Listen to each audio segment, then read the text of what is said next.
अस्सलाम वालेकुम दोस्तों, आप देख रहे हैं मखोरा टीवी।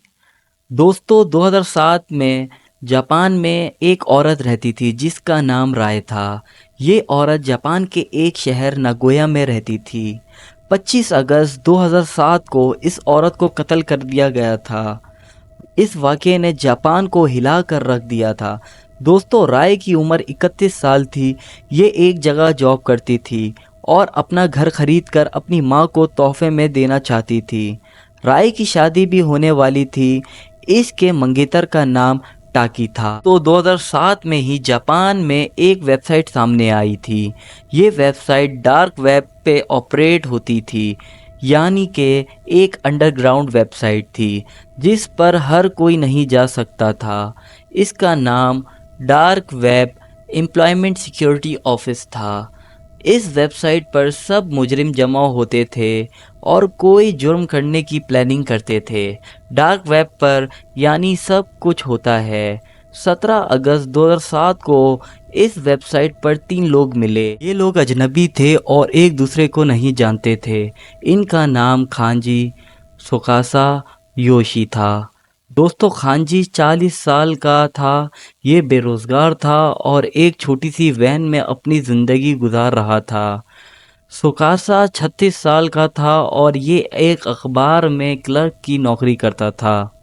और योशी की उम्र 32 साल थी और ये आदमी शदीद कर्जे में डूबा हुआ था। और इन तीनों के हालात अच्छे नहीं थे, लेकिन इसका मतलब ये नहीं होता कि ये किसी भी इंसान की ज़िंदगी ख़राब कर दें। दोस्तों ये तीनों उस वक्त वेबसाइट पे मिले और इन तीनों ने एक साथ प्लानिंग करना शुरू कर दी कि किस तरह लोगों को गन पॉइंट पे लूटा जाए। दोस्तों जापान का क्राइम रेट ना होने के बराबर है, लेकिन ये तीनों डार्क वेब पर एक इंतहाई अफसोसनाक जुर्म की प्लानिंग करने जा रहे थे। इसी वेबसाइट के ज़रिए ये तीनों जापान के शहर नागोया में एक पार्किंग लॉट में मिले। दोस्तों इन्होंने प्लानिंग की कि किसी लड़की को अगवा किया जाए और इससे पैसे लूटे जाएं। बस ये लोग खांजी की वैन में इस शहर में घूमना शुरू हो गए। ये शाम के 4 बजे का वक्त था। दोस्तों दूसरी तरफ राय वो बदकिस्मत लड़की थी जो ये 3 हैवानों का शिकार बनने जा रही थी। 25 दिसंबर की रात को 10 बजे राय ऑफिस से घर की तरफ पैदल जा रही थी। औरत ऑफिस से काफ़ी लेट फारिग हुई थी।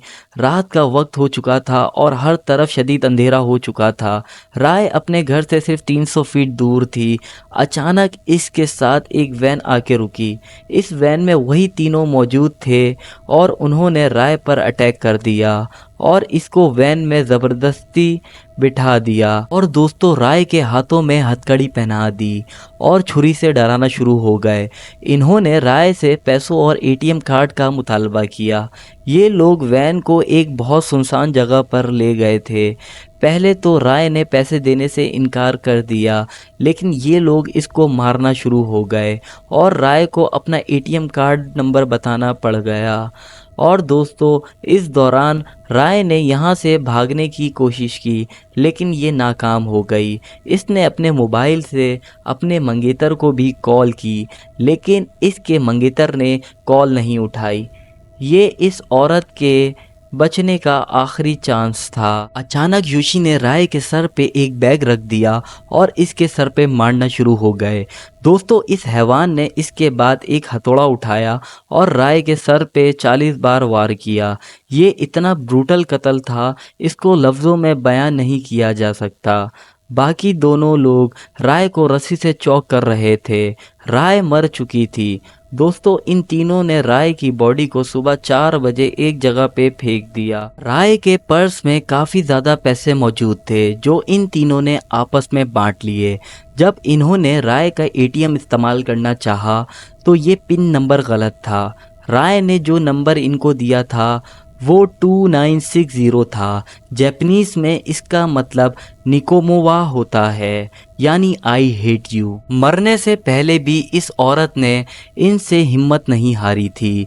इसने इन लोगों को गलत पिन नंबर बताया था और ये तीनों वहाँ से अलहदा हो गए। लेकिन खांजी बहुत ज़्यादा डरा हुआ था। इसको ये डर था कि ये पकड़ा ना जाए और इसको फांसी की सज़ा ना हो जाए। एक अकेली औरत को कत्ल करके अब ये हैवान खुद डरा हुआ था। इसने अगले दिन ही पुलिस को कॉल कर दी और अपना जुर्म कबूल कर लिया। ये इस कत्ल का गवाह बनना चाहता था।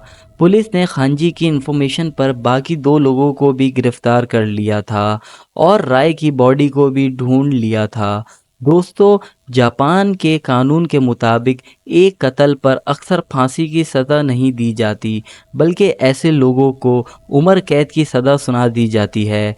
लेकिन इसका कत्ल इतना भयानक था, इसलिए पूरे जापान में इसको लेकर बहुत ज़्यादा गुस्सा पाया जा रहा था और राय की मां ने एक कैंपेन शुरू कर दी थी, इन मुजरिमों को फांसी दी जाए।